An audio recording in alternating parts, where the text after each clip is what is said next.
Hey there, Max from Hawks again. Good to see you.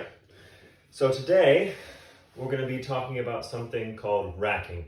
Now, if you follow along in the first video, you would have seen us make this first batch of cider. Now, in that video, I told you 1 to 2 weeks for fermentation.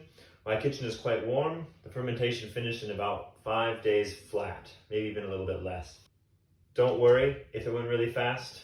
For your first few batches, that's totally okay. What's going to happen next? Do we just drink it? Do we dump it out? What do we do? So what we're going to do is we're going to take the clear stuff from the dirty stuff. So if you look closely, you'll be able to see a fine layer of sediment on the bottom. And that is the dead yeast that forms at the bottom of your fermentation vessel. Fermentation continues. There are a lot of generations of yeast that kind of continue to multiply and build out this huge kind of culture of millions of microorganisms. And part of that cycle is unfortunately dying. So those yeast, they settle to the bottom, and at the end, we take them out. And that's through the process of racking. Now, don't worry, the lees is not toxic. You can eat it, you can drink it if you want to. It's going to be very, very yeasty. It's up to you. You don't have to take it out. It does make the cider a little bit safer because we know that the fermentation is stopped and nothing else can happen. So some off characteristics can come into play if you keep the lees in the bottom, but it's up to you. It can add a lot of flavor as well. So many different ways of thinking on this.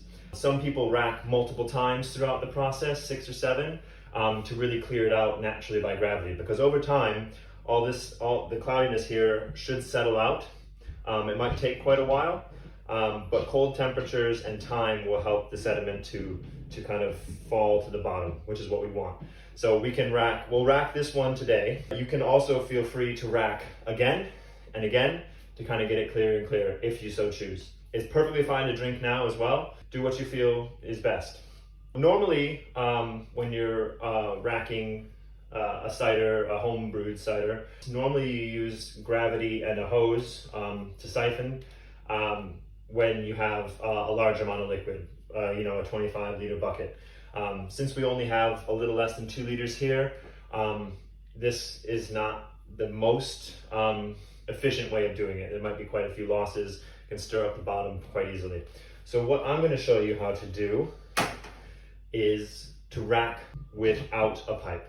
I don't have a funnel, so what I'm going to do is I'm going to have a middleman, and I'm going to pour it into my jug here, which has a nice little spot here that I can then pour into my final containers.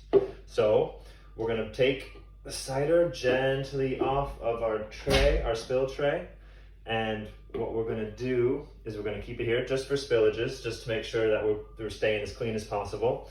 And what we're going to try to do is we're going to try to pour, and we're trying to pour gently but quickly, so we don't disturb the sediment in the bottom, but we also make sure that as we're pouring, not a lot of the sediment comes out from the bottom as well.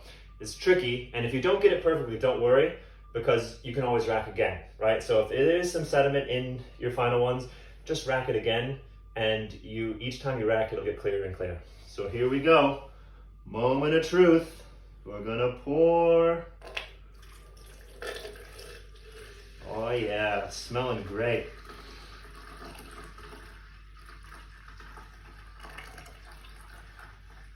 And hopefully, if the fermentation has gone well, the sediment should be pretty sticky at the bottom. So the longer you leave it in here, the more it'll stick. And if you can keep it quite cold, stick it in the fridge.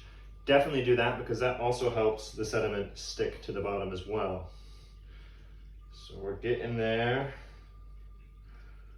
And when you have a tiny little top like this, make sure to not go too quickly, because you don't want that air bubble pop to happen, when you dump it upside down. So just make sure you have a nice kind of consistent stream coming out. There we go, the last little bits. It's going to get quite sedimenty at this point. All right, so pretty cool, right? Lots of sediment along here. We've managed to keep it pretty separated throughout. So now we have this nice lees at the bottom, this nice yeasty milkshake. Tastes all right, actually. Yeah, a little bready, a little beery maybe. Very cidery, of course. Now, we've got this. We can rinse it out, use it again. You can rinse this out and pour this back in if you so like. When you have finished cider though, one of the problems is air, because at first during the fermentation, we're not so worried because we're creating a lot of CO2. It's creating a pretty safe environment for the cider.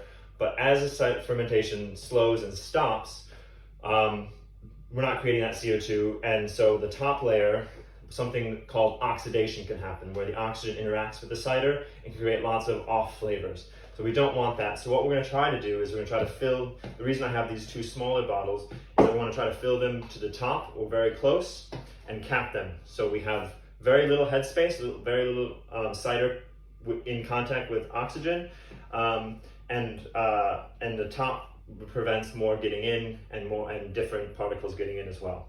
So leave that over here. We're going to do the same. Now we're just going to pour directly into our bottles.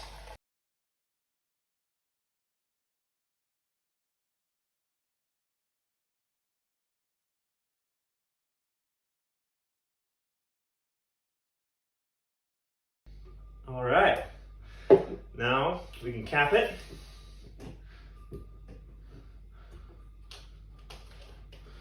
And we have our finished cider. Dun dun dun. Now this is perfectly drinkable in its current state. It will taste a little bit yeasty because we haven't racked it that many times. We can rack it again, and we can rack it again. And in some later videos, I'm going to show you a few different things we can do to this cider now. Adding carbonation, adding flavors, to kind of jazz it up, you know? So stay tuned and hope you're all doing well. And yeah, stay safe. Cheers.